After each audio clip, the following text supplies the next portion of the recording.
Hi friends, ரொம்ப சூப்பரான ட்ரெண்டிங்கான மிட்டாய் என்னோடய ஸ்டைலில் எப்படி பண்ணுறதுன்னு பார்க்கலாமா?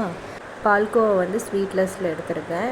20 பாதாம் எடுத்திருக்கேன். அதை மிக்சியில் போட்டு குறைன்னு அரைச்சிட்டு அப்புறம் கொஞ்சோண்டு தண்ணி ஊற்றி நல்லா பேஸ்ட்டாக அரைச்சிட்டு வந்துடலாம். நம்ம எந்த பேனில் செய்கிறோமோ அந்த பேனில் நம்ம பால்கோவா, அதுக்கப்புறம் சுகரு, அரைச்சி வச்ச பாதாம் இது எல்லாத்தையும் கலந்துட்டு எக்கை நான் எப்போதுமே வடிகட்டி தான் சேர்ப்பேன். அதே மாதிரியே சேர்த்தாச்சு. இப்போ இது எல்லாத்தையுமே கட்டி இல்லாமல் கலந்துக்கலாம். நம்ம கலந்ததுக்கப்புறமா எடுத்து வச்சுருக்கிற நெய்யும் அதோடு சேர்த்து நல்லா கலந்து விட்டுடலாம். இப்போது நல்லா மிக்ஸ் பண்ணதுக்கப்புறமா இப்போ நம்ம ஸ்டவ்வில் வச்சுட்டு இதை கட்டி பிடிக்காமல் நல்லா கிளறி விட்டுடலாம்.